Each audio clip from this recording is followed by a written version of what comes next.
The Hawknery ships appeared over Earth on a cool fall morning. Their smooth silver ships gleamed in the sunlight as they floated above big cities all around the world. Dr. Hannah Kim stood watching from Seoul National University's top floor. Government officials were greeting the aliens with smiles and handshakes below. "They look friendly," said Dr. Topark, who stood next to her. Hannah nodded but felt uneasy. Something about how the aliens moved bothered her. They flowed too smoothly, almost like predators stalking prey. As Earth's top expert on alien life, Hannah was asked to study the visitors up close. The next day, she put on her lab coat and entered the special room where a Hawknery waited. The alien's skin had a soft blue glow, and it moved with strange grace. "We come as friends," the alien told her through its translator. "We wish to share our knowledge." Hannah smiled politely while taking samples and measurements. Under her microscope later that night, she saw things that worried her. The Hawknery had hidden teeth behind their smiling faces, sharp teeth made for tearing meat. Their muscles were built for quick attacks, not the peaceful gathering they claimed their species evolved from. "This doesn't make sense," she muttered, comparing her notes to what the aliens had told Earth about themselves. Across the city, Captain June Lee watched with narrow eyes as the Hawknery ambassador showed off amazing new medicine to Earth's leaders. "With this simple treatment, your cancer rates will drop to nearly zero," the ambassador said, holding up a glowing blue vial. The room filled with applause. June didn't clap. 10 years in Earth's defense force had taught him to look for threats, and something felt wrong about these aliens. They gave too much and asked for too little. Within months, the first human ships left for Hawknery worlds. Thousands signed up to visit their new allies' home planets or to work in far-off colonies. Trade agreements were signed. The Hawknery shared technology that helped clean Earth's air and water. "They've solved problems we've struggled with for centuries," the president announced on TV. "A new age has begun." 6 months after first contact, Hannah received a strange message from an old classmate who had gone to work on a Hawknery science station. The video was shaky and dark. "Something's happening here," her friend whispered. "People are disappearing. The Hawknery say they're being transferred, but no one ever sends messages home after they go. I think." The video cut off suddenly. Hannah tried contacting her friend again, but all her messages bounced back. When she called the official Earth Hawknery Relations Office, they told her there had been a tragic accident at that station. A broken air system had killed several humans, including her friend. "I'm very sorry for your loss," the human representative said. But Hannah didn't believe it. She started collecting reports of other accidents on faraway colonies. The numbers didn't make sense. Too many people were dying or disappearing. One evening, as she worked late in her lab, a shadow fell across her desk. She looked up to see Captain June Lee standing in her doorway. "Dr. Kim, I think we need to talk," he said quietly. "About the Hawknery." Hannah quickly closed her computer files. "What about them?" "I believe they're hiding something, and I think you've noticed it too." Hannah hesitated, then nodded. She showed him her research, the strange teeth, the muscle structure, and the growing list of missing colonists. "I've been tracking supply ships," June told her. "The Hawknery are taking in way more food than they need for the number of humans they report hosting. But they're sending out these." He showed her pictures of strange containers leaving Hawknery bases on Earth. "What's in them?" Hannah asked. "I don't know yet, but I want to find out." They agreed to work together. June used his military connections to track shipments, while Hannah dug deeper into Hawknery biology. They met in quiet cafes and empty parks to share what they learned. A month later, Hannah made a breakthrough. She had managed to get a tissue sample from a Hawknery diplomat who had cut himself during a ceremony. Under her special tests, she found something shocking. "They've eaten humans before," she told June during their next meeting. "Their cells show markers of human protein absorption, specific types that only come from consuming human tissue." June's face grew dark. I need to get onto one of their ships, he said. I need to see what's in those containers. Using his military clearance, Jum got assigned to security for a diplomatic mission to a Hawknery station orbiting Earth. While the official meetings happened, he slipped away and found his way to the cargo area. The containers were there, hundreds of them, ready to be loaded onto a ship bound for the Hawknery homeworld. June broke the seal on one and immediately stepped back, his hand covering his mouth. Inside were frozen human remains, processed and packaged like meat. When he returned to Earth, he brought pictures hidden in a secret compartment in his uniform. He showed them to Hannah in her lab with shaking hands.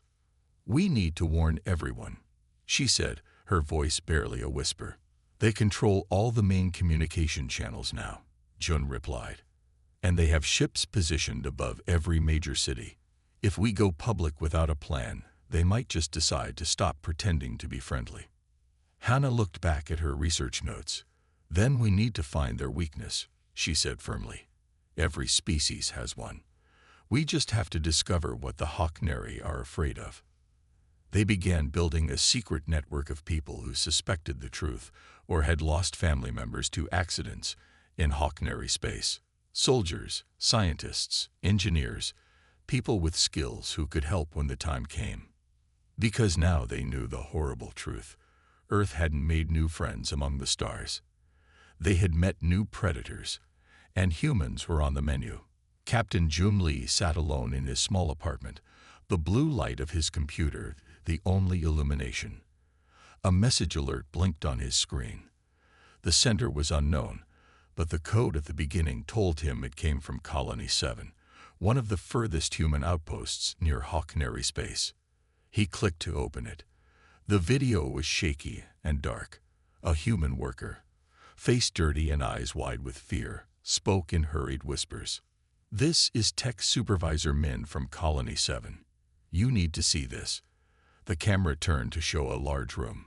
June leaned closer to his screen. What he saw made his stomach turn. Human bodies, or parts of them, moved along conveyor belts. Hawknery workers cut and packaged the remains with quick, practiced movements. "They're processing us like animals." Min's voice shook. "I found this facility by accident. They think I'm..." A loud crash came from somewhere off camera. "They're coming. Tell Earth." The video cut to black. Jun tried to trace the message, but the signal was gone. Colony 7 was now officially listed as experiencing communication difficulties due to solar flare activity. The next day, Jun met Dr. Hannah Kim in an abandoned subway station beneath Old Seoul. The place smelled of dust and forgotten things, but no one would overhear them here.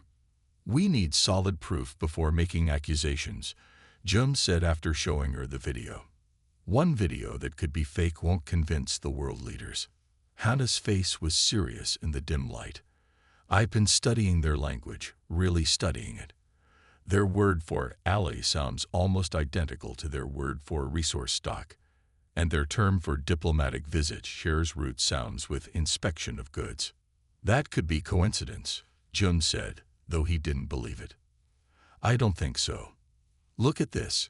She opened her tablet and showed him pictures of Hawknery ships leaving Earth.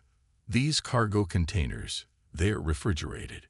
Why would they need so many cold storage units?" Jun nodded slowly. "We need to get inside one of their facilities. Not just video from someone else. We need to see it ourselves." "How?" "They control access to all their buildings." "Not all of them. The Mars outpost is still under construction. Security will be lighter." They began to put together a team. Lieutenant Da Kim had served with Jun for 5 years and was an expert in security systems. Yuna Song had been a communications specialist before becoming suspicious of the Hawknery and quitting her government job. They added 3 veterans who had combat experience and could be trusted. For 2 weeks, they trained in secret, using an old military bunker outside the city. They studied Hawknery movements, their security protocols, and practiced with the few weapons they could gather without raising suspicion. "If we're caught," Jun told them, The official story will be that we're terrorists. No one will come to rescue us. They all understood the risk. They had all seen enough to know something was wrong with Earth's new friends. Getting to Mars wasn't difficult. The regular transport ships needed workers, and with forged documents, they all signed on for different jobs. Dai as a security consultant, Yuna as a communications technician, and the others as construction workers. June and Hana went as a research team studying the effects of Mars gravity on Earth plants. The Hawknery outpost on Mars was huge, a sprawling complex of domes and underground facilities. For the first few days, they just watched and learned the routines, the shift changes, where cameras were placed. There's a section no one talks about. Day reported after his shift one night. Heavy security, but it's not on any of the official maps. That's where we need to go, Jun said. They made their move during the night cycle when most of the base was asleep. Using the access codes Da had secretly copied, they entered through a service tunnel. Yuna looped the security camera feeds so they wouldn't be seen. The restricted area was cold. Their breath made white clouds in the air as they moved silently through metal hallways. They passed a door marked with Hawknery symbols. This says, processing, Hana whispered, checking her translation device. Inside, they found horror. The room was a factory floor for butchering and packaging human remains. The machinery was silent now, but dried blood stained the conveyor belts. In cooling units along the walls, they saw neatly packaged parts labeled in Hawknery script. "They're eating us," one of the veterans whispered, his face pale. June took pictures while trying to keep his hand steady. Hannah downloaded files from a computer terminal. "We need to go deeper," she said. "I want to know if there's more." They found it in the next room, a huge database center. While the others stood guard, Hana and Yuna worked to access the files. "I'm in," Yuna said after tense minutes of typing. "But there's so much here." "Look for anything about other species," Hana suggested. What they found was worse than they'd imagined. The Hawknery had been doing this for centuries. 17 other intelligent species from different star systems had been approached with friendship, then slowly harvested as food. Some were now extinct. Others existed only as captive breeding populations. "They see all other intelligent life as livestock," Hannah said, her voice hollow. A file showed images of the different species. Some looked almost human. Others were wildly different with tentacles or multiple limbs. All had been processed in facilities like this one. "We need to copy everything," Jun said. As Yuna worked to download the files, a sound came from the hallway. Voices speaking the clicking language of the Hawknery. "Hide," June whispered. They pressed themselves into the shadows as a door opened. 2 Hawknery entered, their blue skin glowing faintly in the dim light. They spoke to each other while checking readings on the wall panels. Jun held his breath. One of the aliens turned, looking straight at the dark corner where they hid. It tilted its head, as if sensing something wrong. Then an alarm sounded from another part of the facility. The Hawknery hurried out, the door sliding shut behind them. "We need to leave now," Day said, his voice tight with fear. They moved quickly back the way they came. At the exit, they heard shouting. Guards had found signs of their entry. "This way," Day said, leading them down a different corridor. "There's a maintenance exit." They made it back to the main part of the base just as the general alarm sounded. Mixing with confused workers in the hallways, they split up and headed for their assigned quarters. The next day, the base commander announced that there had been a security incident, but that everything was under control. Teams of Hawknery security forces searched the base, but found nothing suspicious. 3 days later, they all left Mars on separate transport ships, carrying the most dangerous information in human history. Earth had not found new friends among the stars. They had met hunters who saw them only as food. And now they had proof. The Earth Alliance Council sat around a large oval table. 12 men and women in formal suits looked at the evidence June and Hannah had presented. The room was silent except for the soft hum of air conditioning. Minister Han shook his head. This is clearly fake. You're asking us to believe our alien allies are eating people. Do you know how crazy that sounds? Hana pointed to the screen showing the files they had stolen. We risked our lives to get this evidence. The processing facility on Mars is real. I've analyzed the DNA samples. They're human remains.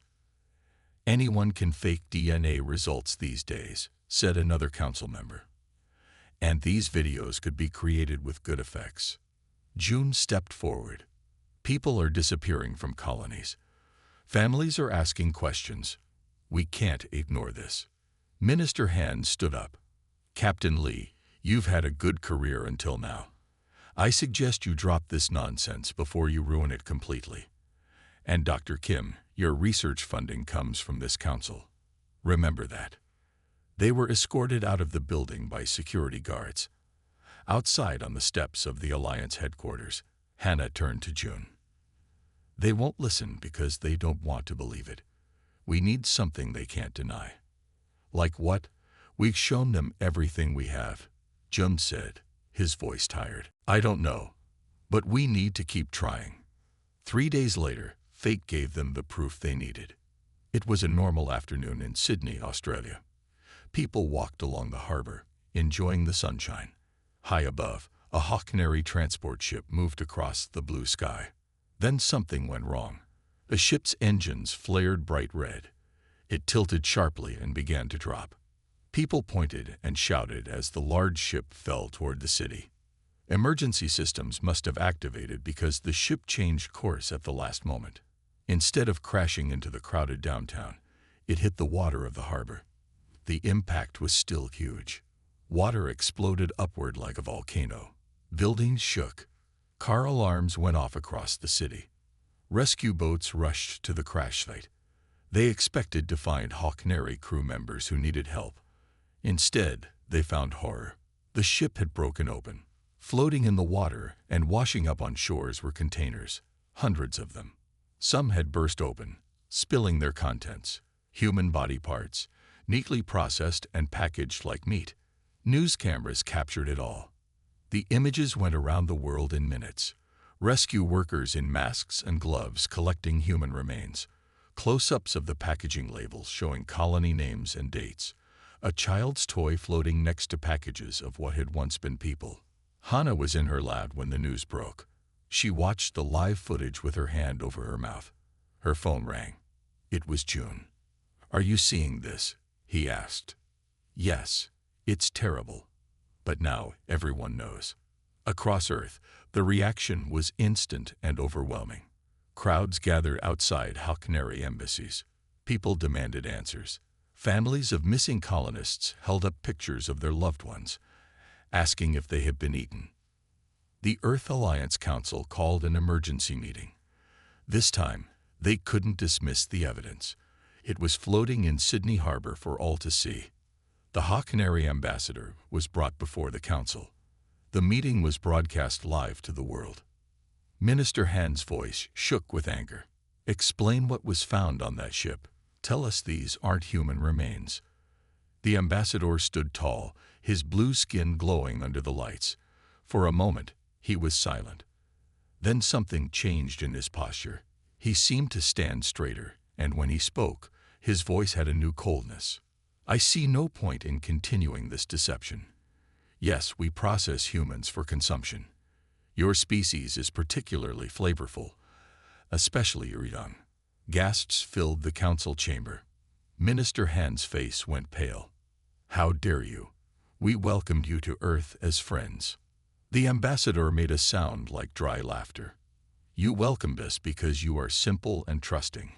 Like all prey species, we have done this 17 times before. We find worlds with promising food sources, pretend friendship, then harvest at our leisure. We will fight back," the defense minister said, rising from her seat. "With what? Your primitive weapons. Our fleet could turn your cities to ash in hours. Fighting would be unfortunate for your survival as a species. Better to accept your place in the natural order."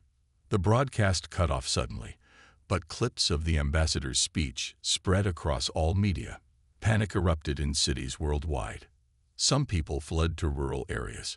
Others tried to attack Hawknery facilities and were met with deadly force. In her lab, Hannah worked frantically. Since their return from Mars, she had been studying the biological samples they'd collected. Now, with the world falling apart outside, she focused harder. There has to be something, she muttered as she ran another test on Hawknery tissue. June came to her lab that evening. His uniform was dirty, and he looked tired.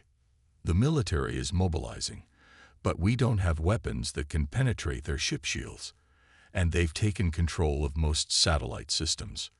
Hannah looked up from her microscope. I might have found something. Look at this. She showed him slides of Hawknery neural tissue. Their nervous system works differently from ours.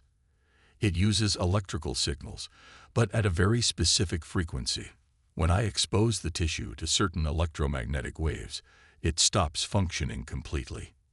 You mean we could disable them with the right kind of electrical pulse? Yes, but we'd need to generate it at exactly the right frequency, and it would have to be powerful enough to penetrate their bodies.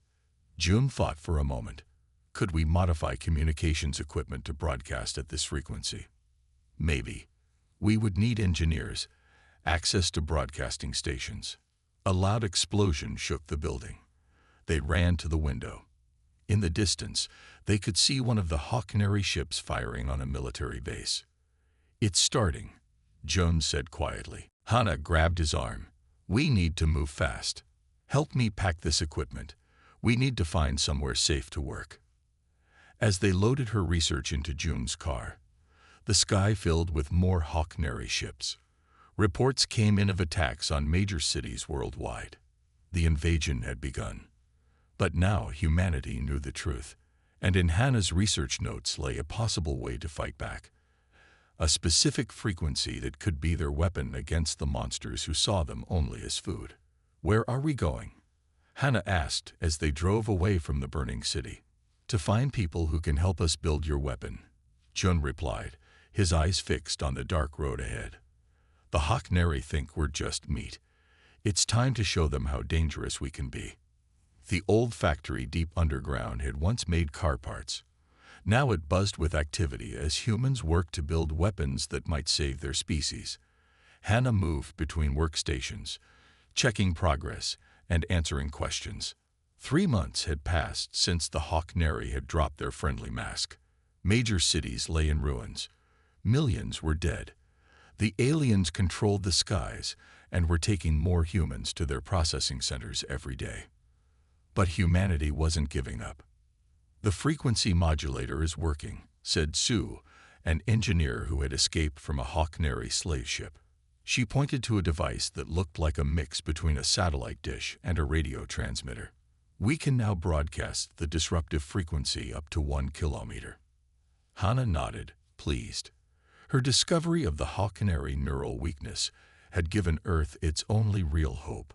The aliens' nervous systems shut down when hit with a specific electromagnetic wave, like the right musical note shattering a glass. A door opened at the far end of the factory floor. Captain Jumbly walked in, followed by several officers. They all looked tired but determined.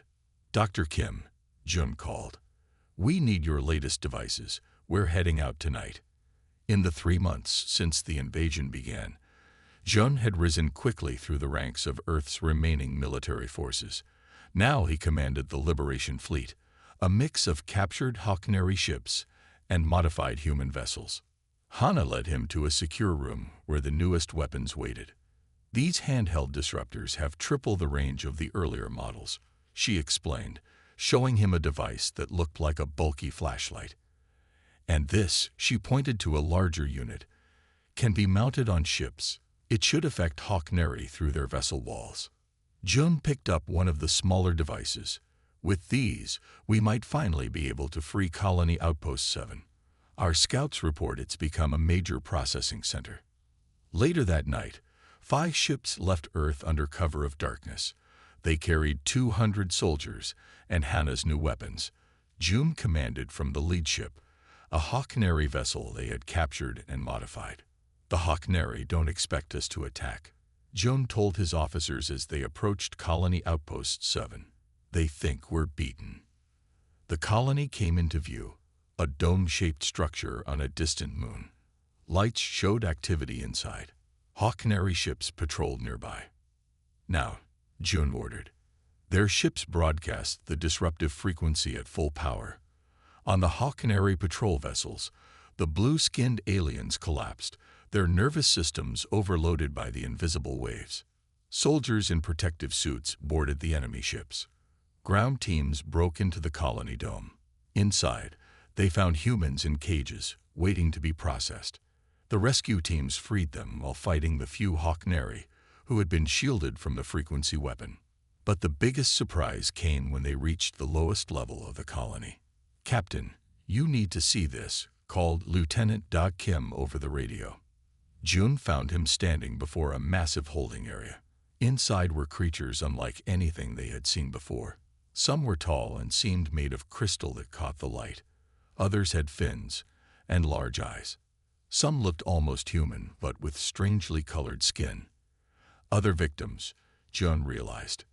When the disruptive frequency had disabled the Hawknery guards, these beings had remained conscious, watching the human soldiers with hope and fear. Day pointed to the control panel. "Should we open it?" June nodded, and the barriers came down. One of the crystal beings stepped forward. It was nearly 3 meters tall, with a body that seemed to shine from within. When it spoke, the words came out as musical tones that the human's translation devices struggled to interpret. "You fight the devourers and win," the translator finally produced. "We're trying to," June answered. "Who are you?" "I am Jin of the Tura. My people were taken centuries ago. We now exist only as food source."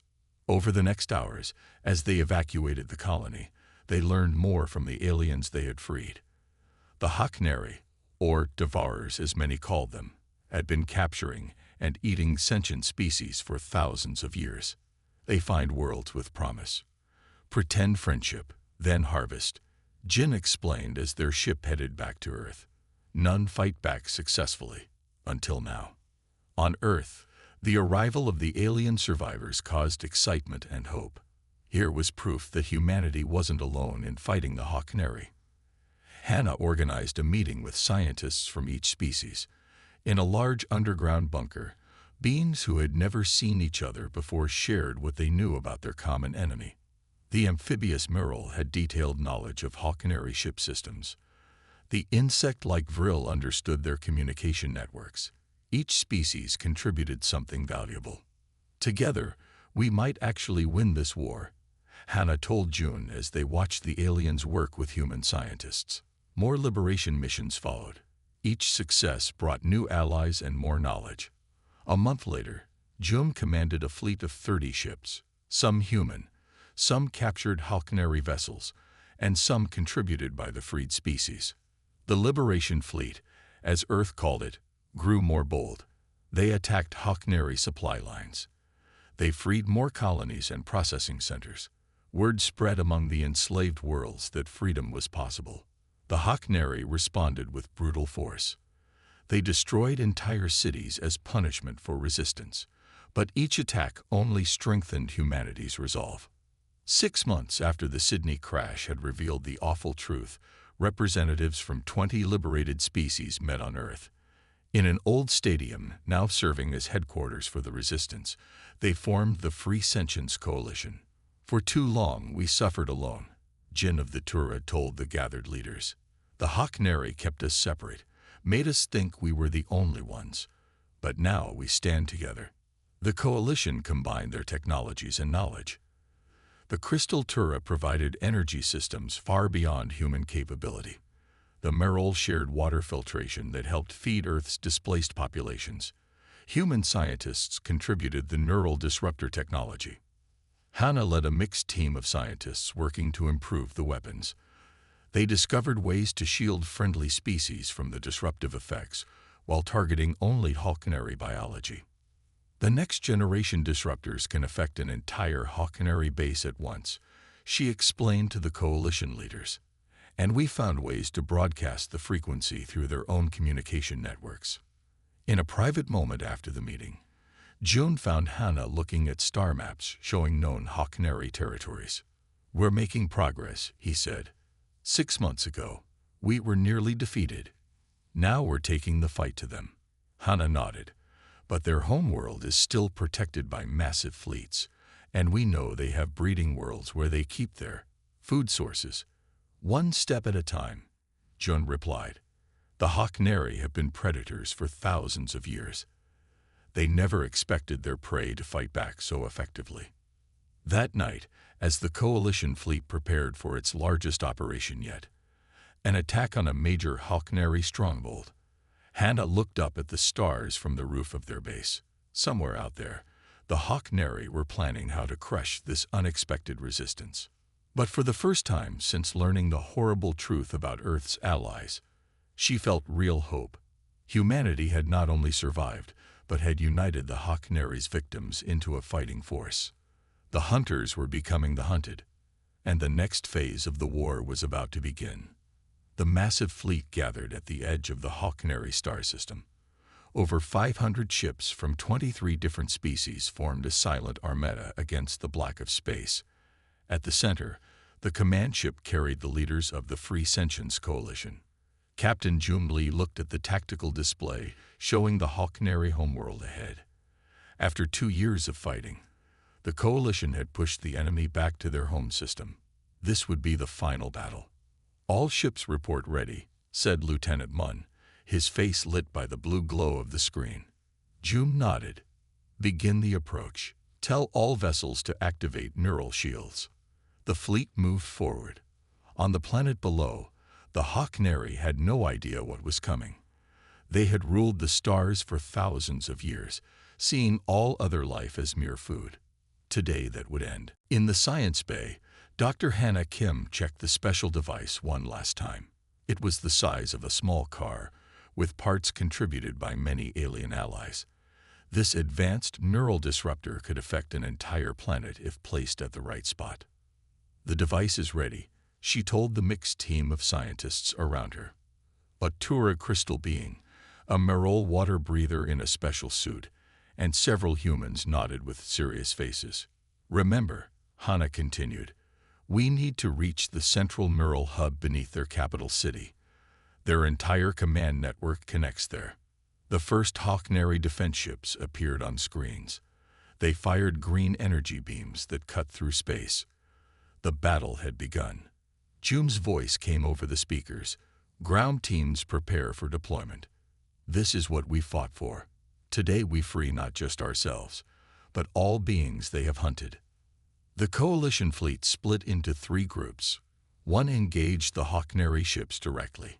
Another provided cover for the landing crafts.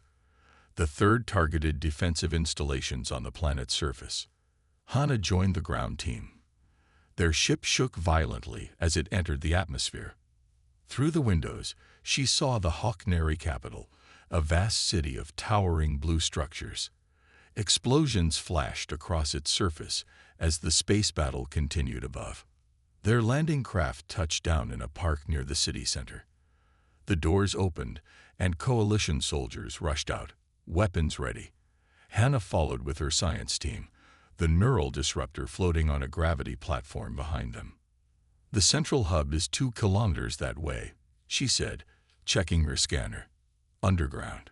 Yuma Song, now a major in the Coalition forces, led the protection team. "We'll get you there, Doctor.